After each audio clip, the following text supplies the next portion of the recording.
학생, 빅터 페트로프 회장의 러시아어가 회의실을 가득 채웠습니다. 화면 속 그의 손이 계약서 파일로 향했어요. 닫기 버튼 위에 마우스가 멈췄죠. 데이비드 체이스 CEO는 한마디도 이해하지 못했어요. 5천억 원 계약이 지금 이 순간 사라지고 있었습니다. 누구 러시아어 할 줄 아는 사람 없나요? 임원들은 고개를 저었죠. 통역사는 교통사고로 의식불명. 페트로프는 딱 5분만 더 기다리겠다고 했습니다. 5분 후엔 계약 파기였어요. 복도에서 걸레질하던 청소부가 조용히 문을 열었습니다. 제가 통역할 수 있어요. 데이비드가 비웃으며 돌아봤어요. 파란 청소복, 머리엔 먼지. 청소부 따위가 통역을 농담하나? 임원들이 킥킥거렸습니다. 하지만 선택지가 없었죠. 좋아. 5분 안에 계약 살려내면 월급 10배. 실패하면 당장 해고야. 서연의 손이 떨렸어요. 실패하면 어머니 치료비도 모든 게 끝이었습니다. 떨리는 손으로 마이크를 잡았어요. 아, 완벽한 모스크바 발음이 흘러나오는 순간 회의실이 얼어붙었습니다. 이 여성은 누구일까요? 놀라운 반전이 궁금하시다면 구독과 알림 설정 부탁드려요. 평범해 보이는 사람들의 숨겨진 이야기를 매일 전해드립니다. 3년 전으로 돌아가 볼까요? 2021년 6월 서울대 통번역대학원 졸업식. 이서연은 7개 언어를 구사하는 수석 졸업생이었어요. 축하한다, 서연아. 어머니 김영희의 손이 떨렸습니다. 혼자 식당 일하며 딸을 키운 세월이었죠. 엄마, 이제 편하게 해드릴게요. 유엔 면접만 통과하면. 일주일 후 어머니가 쓰러졌습니다. 췌장암 3기입니다. 수술비는 3천만 원, 계약금으로 1천만 원을 먼저 내셔야 합니다. 병원 수납 창구에서 서연은 통장을 내밀었어요. 잔액이 300만 원입니다. 부족합니다.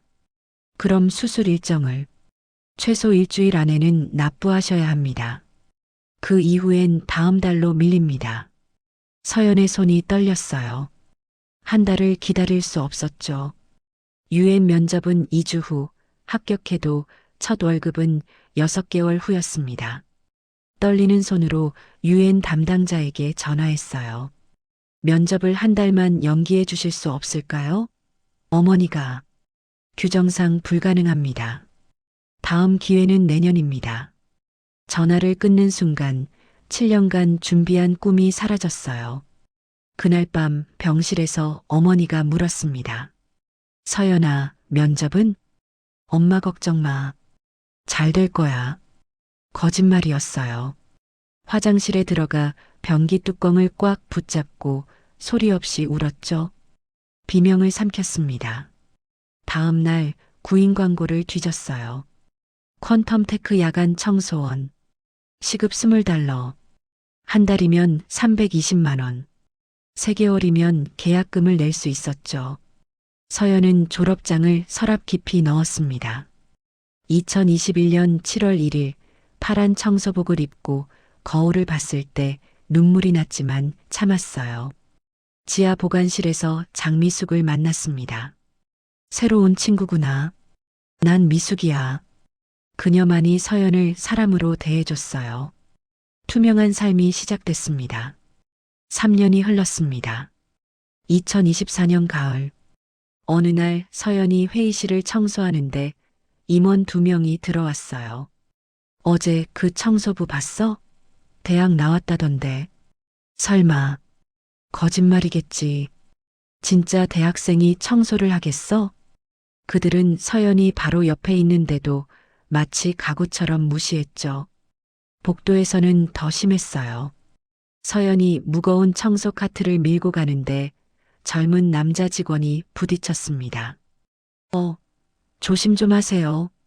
서연이 사과했지만 그는 무시하고 지나갔어요. 친구에게 말했죠. 청소부들은 정말 눈치가 없어. 바빠 죽겠는데. 화장실 사건은 가장 고통스러웠어요. 여직원 둘이 화장을 고치며 말했습니다. 프랑스 본사 메일 번역기 돌렸는데도 무슨 말인지 모르겠어. 서연은 그 메일을 알고 있었어요. 완벽하게 이해했지만 입을 다물었죠. 두 여성은 서연 앞에서 거리낌 없이 험담을 이어갔습니다. 우리 팀장 진짜 무능해.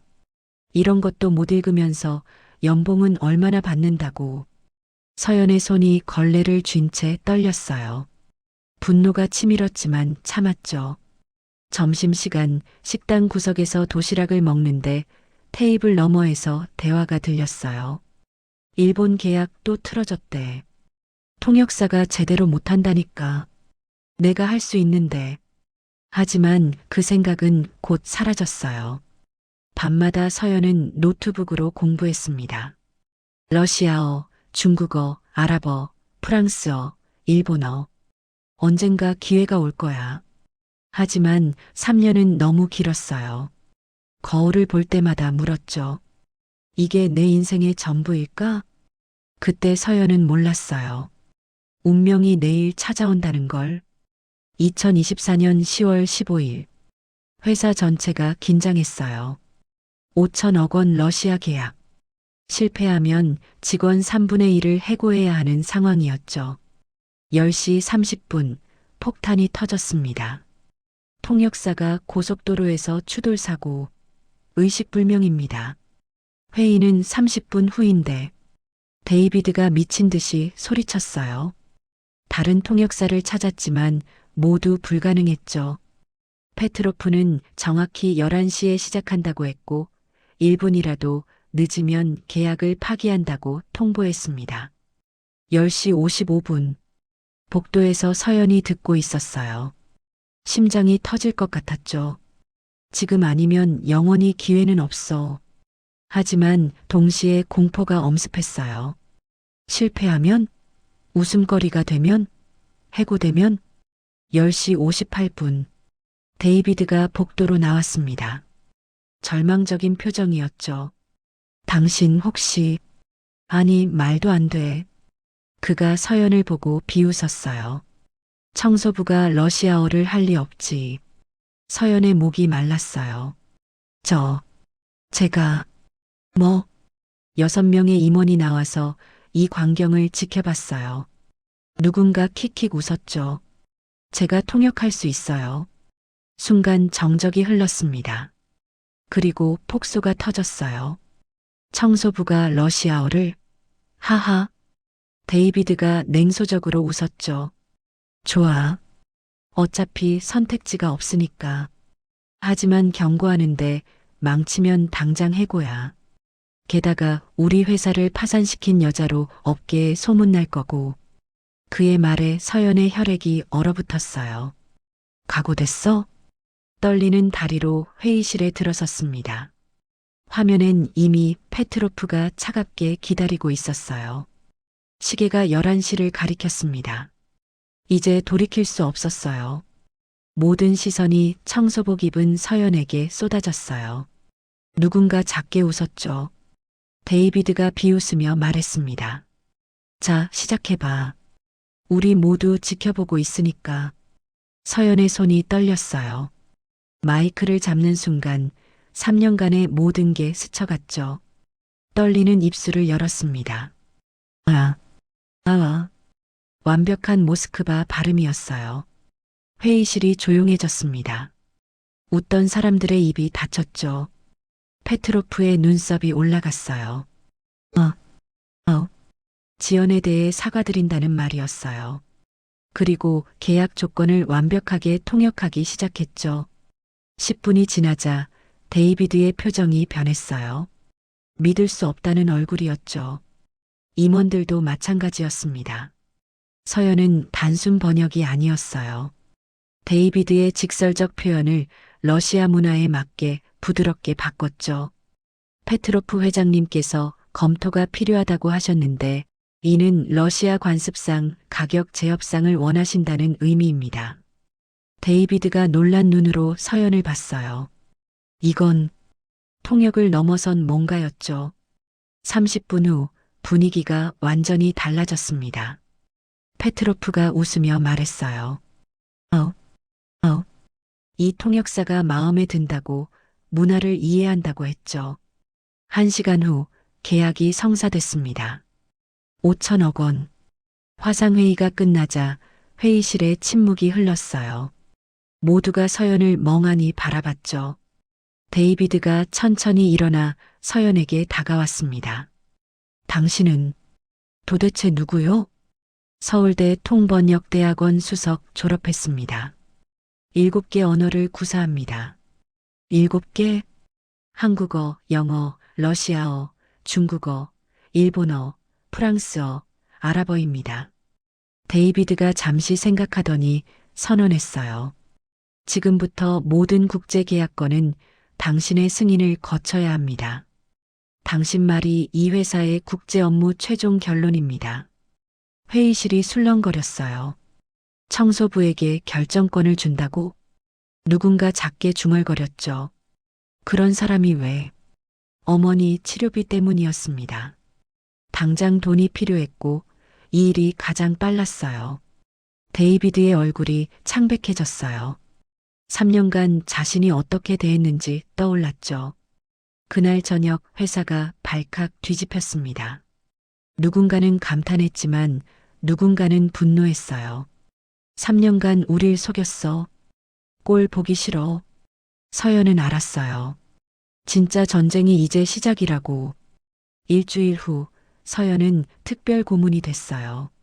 하지만 주변 시선은 칼날 같았죠. 마케팅 부사장 스티브 존슨. 그는 데이비드의 오른팔로 15년간 일했어요. 차기 CEO 후보였죠. 그런데 청소부 출신이 갑자기 나타나 주목받기 시작했습니다. CEO님, 그 여자 배경조사 제대로 하셨습니까? 3년간 신분을 숨긴 게 수상합니다. 스티브는 서연을 제거할 계획을 세웠어요. 중국, 프랑스, 일본 계약이 연달아 성공했습니다. 서연의 성과가 쌓일수록 스티브의 질투는 커졌죠. 며칠 후 이상한 일들이 벌어졌어요.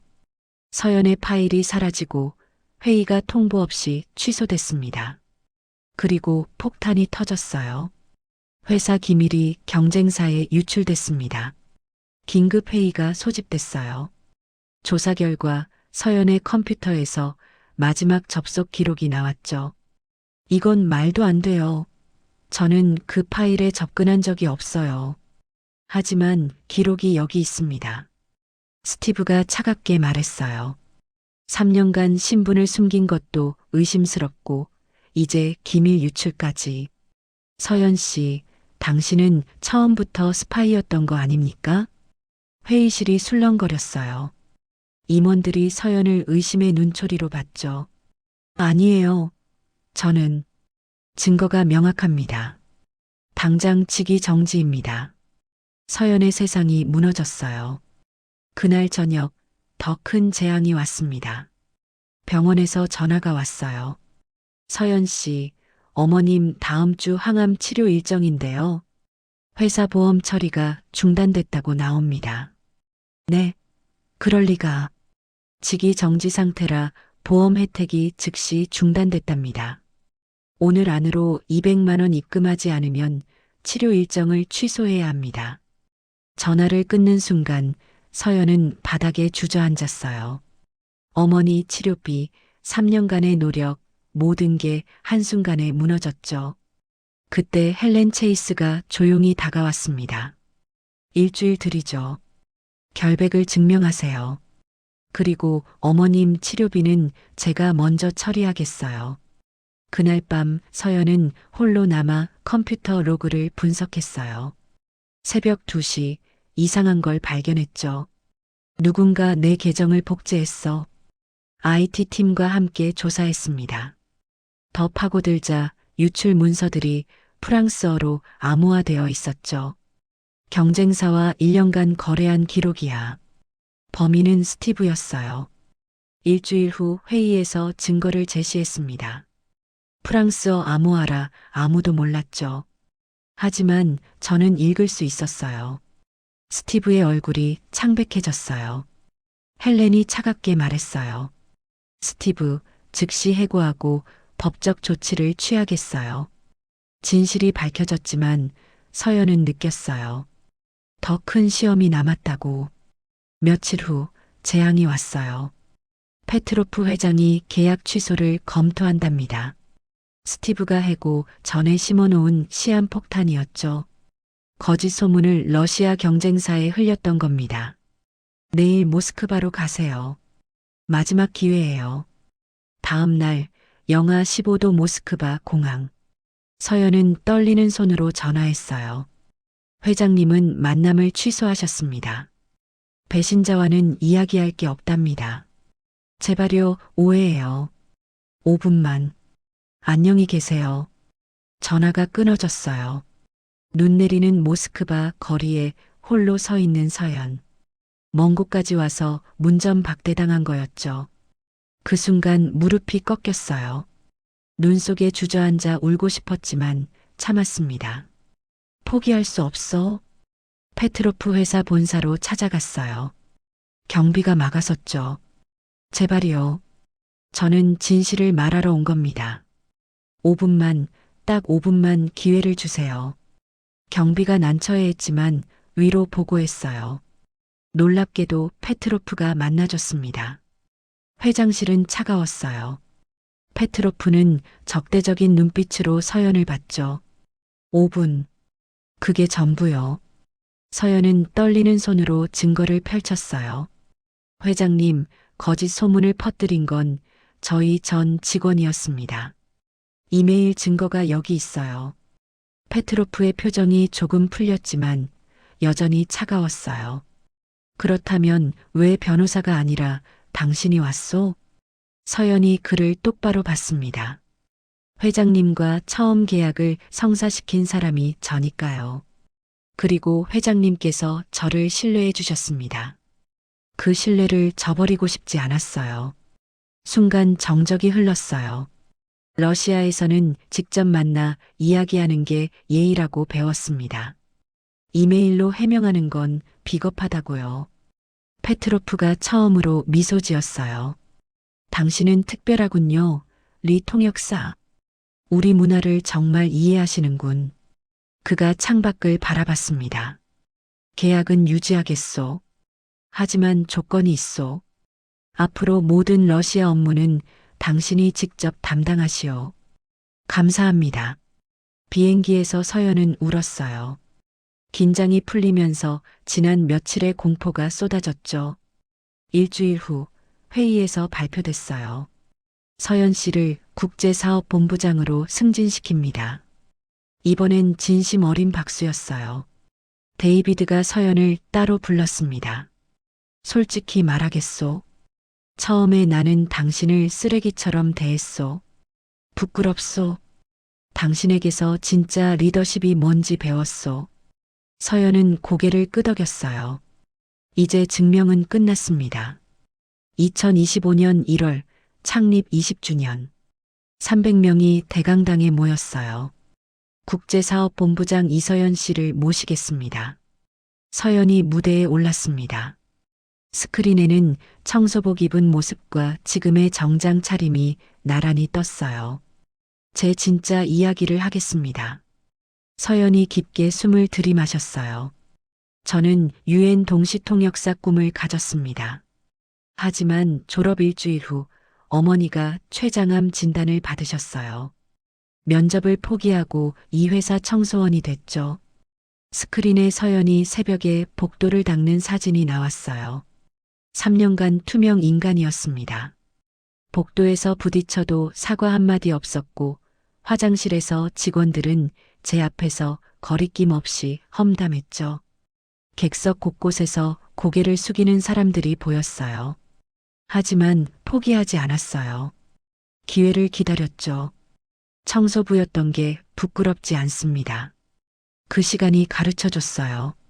모든 일에는 존엄이 있다는 걸. 서연이 미숙을 바라봤어요. 미숙 언니. 3년 내내 저를 서연아라고 이름으로 불러주신 유일한 분이었어요. 점심마다 챙겨주신 따뜻한 밥 한 끼, 그게 절 살렸습니다. 미숙이 일어나 손을 흔들며 울었어요. 청소팀 직원들도 눈물을 닦았죠. 그리고 데이비드 CEO님, 서연이 데이비드를 봤어요. 처음엔 저를 청소부 따위라고 부르셨죠. 하지만 나중엔 인정해 주셨어요. 변화할 용기를 보여주셨습니다. 데이비드가 일어났어요. 그의 눈가에도 눈물이 맺혔죠. 아니요, 서연 씨. 나야말로 부끄럽소. 나는 학벌과 겉모습만 보는 속물이었소. 당신이 내 편견을 깨줬소. 그가 무대로 올라와 서연과 악수했습니다. 대조가 선명했어요. 미숙 마이너스 처음부터 따뜻했던 사람. 데이비드 마이너스 변화를 배운 사람. 둘 다 소중했죠. 그때 객석에서 한 남자가 일어섰어요. 복도에서 서연을 밀치고 욕했던 그 젊은 직원이었죠. 죄송합니다. 그의 목소리가 떨렸어요. 3년 전 복도에서 카트에 부딪히고 서연 씨를 욕했습니다. 청소부라고 무시했어요. 정말 죄송합니다. 객석이 조용해졌어요. 용서해 주실 수 있을까요? 서연이 고개를 끄덕였습니다. 물론이에요. 감사합니다. 헬렌이 발표했어요. 이서연 본부장을 부사장으로 승진시키고 6개월 후 CEO 승계를 검토하겠습니다. 기립박수가 터졌습니다. 보이지 않는다고 가치가 없는 건 아니에요. 여러분 안의 빛을 믿으세요. 행사 후 로비 전시 앞에 섰어요. 모든 일에는 존엄이 있습니다. 마이너스 이서연. 어머니가 다가와 안아줬습니다. 내가 희생해줘서 고마워. 희생이 아니었어요, 엄마.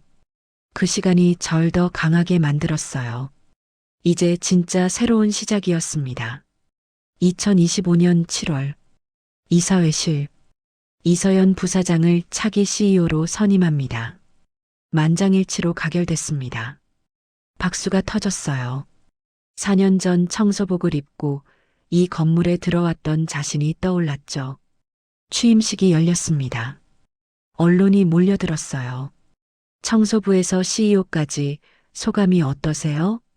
이건 제 개인의 성공이 아니에요. 모든 보이지 않는 곳에서 일하시는 분들께 전하는 희망입니다. CEO 사무실. 최고층이었어요. 책상이 이서연 CEO 명패 옆에 어머니 사진이 놓였죠. 엄마, 우리 해냈어요. 첫 회의에서 새 정책을 발표했어요. 모든 직원을 평등하게 대합니다. 직급 관계없이 존중받을 권리가 있어요. 내부 승진 기회를 확대하고 학벌보다 실력을 봅니다. 그리고 지역사회 교육 프로그램을 운영하겠습니다. 한 달 후 청소팀 제이스는 개발팀으로, 마리아는 재무팀에 합류했죠. 토요일 오후 희망의 다리 교육센터를 방문했어요. 저도 여러분처럼 꿈이 있었지만 기회가 없었어요. 하지만 포기하지 않았죠. 한 수강생이 조용히 손을 들었어요. 40대 여성이었죠. 저도 예전에 청소 일을 했습니다. 지금은 이렇게 배우고 있어요. 선생님 덕분에 용기가 났어요. 서연의 눈가가 뜨거워졌어요. 당신도 할 수 있어요. 우리 모두 할 수 있어요. 저녁엔 가족과 함께 했어요. 조카가 순진하게 물었죠. 이모가 사장님이야? 응. 하지만 이모는 옛날에 청소하는 일을 했어. 왜요? 할머니가 아프셨거든. 이모가 할머니를 위해 일했어. 이모 멋있어요. 밤 발코니에서 별을 봤어요. 4년이 주마등처럼 지나갔죠. 미숙에게서 문자가 왔습니다. 서연아, 뉴스 봤어. 우리 같은 사람 잊지는 마. 매주 금요일 점심 약속 잊지 않았어요. 사랑해요. 다시 로비 전시 앞에 섰어요. 모든 일에는 존엄이 있습니다. 4년 전 이 청소복을 입었을 때의 고통, 투명 인간 취급, 모욕, 절망. 하지만 그 시간이 있었기에 지금의 CEO가 될 수 있었어요. 청소복 전시와 CEO 명패. 둘은 하나로 연결되어 있었죠. 고통이 없었다면 존엄의 의미를 몰랐을 겁니다. 초심을 다짐했습니다. 절대 교만하지 않겠다고. 절대 누군가를 무시하지 않겠다고. 여러분도 할 수 있어요. 지금 어떤 상황이든 포기하지 마세요. 보이지 않는다고 가치가 없는 건 아니에요. 여러분 안의 빛을 믿으세요. 언젠가는 반드시 빛날 날이 올 거예요. 당신의 이야기는 어떤가요? 기억하세요. 모든 순간이 의미가 있고 모든 사람에게는 빛날 기회가 있다는 걸.